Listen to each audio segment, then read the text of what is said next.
শ্ৰদ্ধা ৰাইজ, আগতেও অসমত ৰেচন কাৰ্ড আছিল, কিন্তু কংগ্ৰেছৰ দিনত 60 লাখ ভুৱা ৰেচন কাৰ্ড মানুহৰ মাজত বিতৰণ কৰা হৈছিল।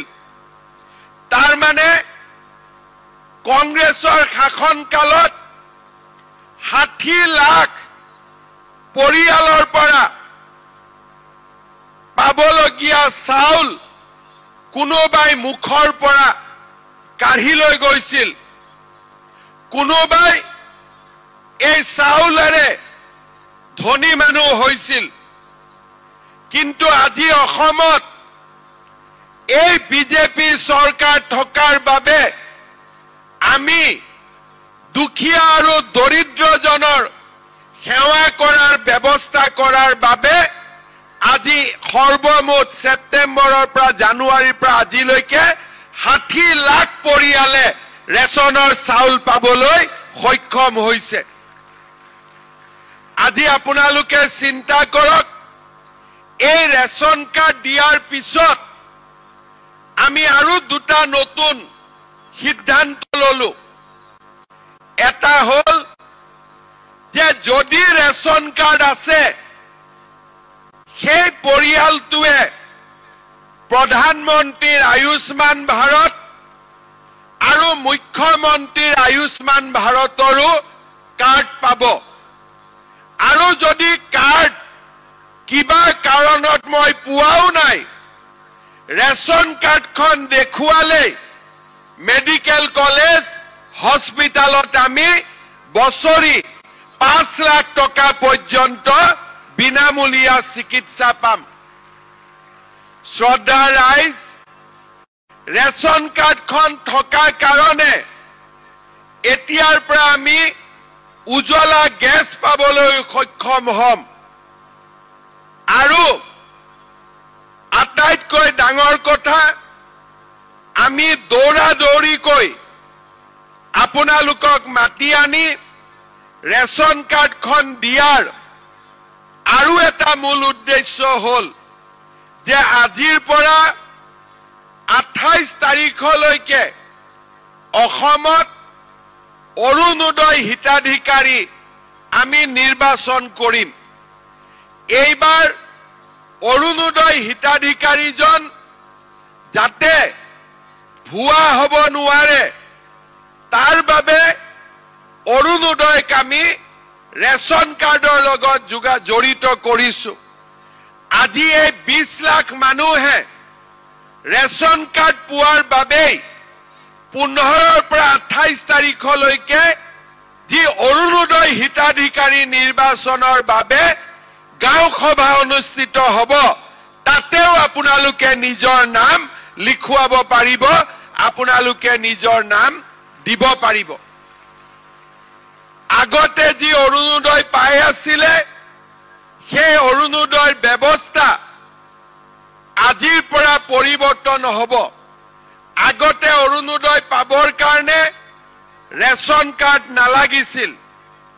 আজিৰ পৰা যি নতুন নিৰ্বাচন হৈ আছে, তাত অৰুণোদয় পাবৰ কাৰণে ৰেচন কাৰ্ডৰ প্ৰয়োজন হ'ব। আজি আপোনালোকে যি ৰেচন কাৰ্ড পাব, গাঁও সভাত আপোনালোকৰ নাম অন্তৰ্ভুক্ত হোৱাৰ লগে লগে আপোনালোকৰ পৰিয়ালটোৰ সবিশেষ আমি ৰেচন কাৰ্ড নম্বৰৰ জৰিয়তে আমি লাভ কৰিম। কোনোবাই যদি ৰেচন নলয়, তেতিয়া আমি বুজি পাম যে এই অৰুণোদয় হিতাধিকাৰীজনৰ মৃত্যু হৈছে, কাৰণ যোৱা 4 মাহ তেওঁ ৰেচন লোৱা নাই। তেতিয়া চৰকাৰৰ টকাও আমাৰ বাচিব, তেওঁলোকৰ নামত আমি অৰুণোদয় নপঠালেও হ'ব।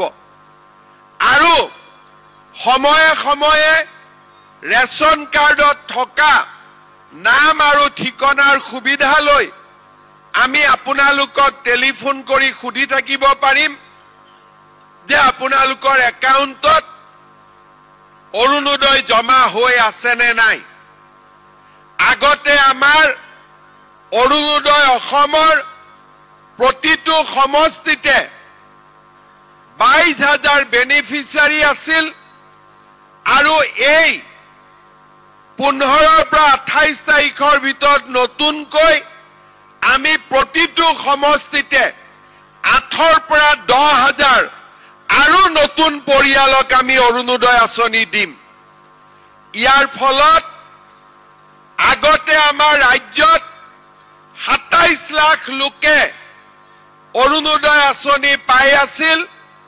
এতিয়া আমাৰ অৰুণোদয় আঁচনি পোৱা লোকৰ সংখ্যা প্ৰায় মোটামুটি 40 লাখ পৰিয়ালে অৰুণোদয় পোৱা আৰম্ভ হ'ব। আপোনালোকে চিন্তা কৰক, এটা পৰিয়ালত যদি 5 জন সদস্য থাকে, 40 লাখ লোকে অৰুণোদয় পালে 2 কোটি অসমৰ পৰিয়ালৰ দৰিদ্ৰতা নিৰ্মূলৰ ক্ষেত্ৰত এই টকা প্ৰতিটো পৰিয়াল 40 লাখ পৰিয়াল আৰু 2 কোটি ব্যক্তিৰ পৰিয়ালত এই ধন যোৱা আৰম্ভ কৰিব। মই আশা কৰোঁ যে আমাৰ সমগ্ৰ ৰাজ্যতে আজিৰ পৰা আৰম্ভ হোৱা অৰুণোদয় পষেকত যাতে সকলোজন নাগৰিকে অংশগ্ৰহণ কৰে আৰু অৰুণোদয় আঁচনিৰ সুবিধা লবৰ বাবে আগবাঢ়ি আহে।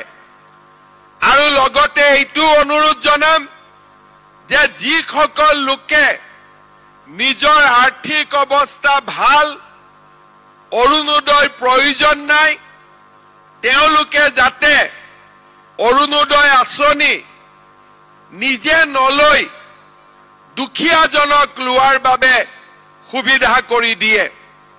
ইয়াৰ উপৰিও আমাৰ এই যে ৰেচন কাৰ্ড আগতে মাষ্টাৰ ৰোলৰ কৰ্মচাৰীয়ে নাপাইছিলে, দৈনিক ৱেজ আৰ্ণাৰে নাপাইছিলে, কেন্দ্ৰীয় আৰু ৰাজ্য চৰকাৰৰ চতুৰ্থ বৰ্গৰ কৰ্মচাৰীয়ে অৱসৰ পোৱাৰ পিছত নাপাইছিলে, ঠিকা ভিত্তিক কৰ্মচাৰীসকলেও অৱসৰ পোৱাৰ পিছত নাপাইছিলে। আজি আমি ৰেচন কাৰ্ড এই সকলোবোৰ পৰিয়ালক আমি দিয়াৰ ব্যৱস্থা কৰিছো, যাতে চাউলটোৰ লগতে দুখীয়া লোকে বিপদে আপদে মেডিকেল কলেজত গলে, হস্পিটালত গলে যাতে ট্ৰিটমেণ্টৰ টকা দিব নালাগে, 5 লাখ টকালৈকে যাতে তেওঁলোকে বিনামূলীয়া চিকিৎসা লাভ কৰিব পাৰে।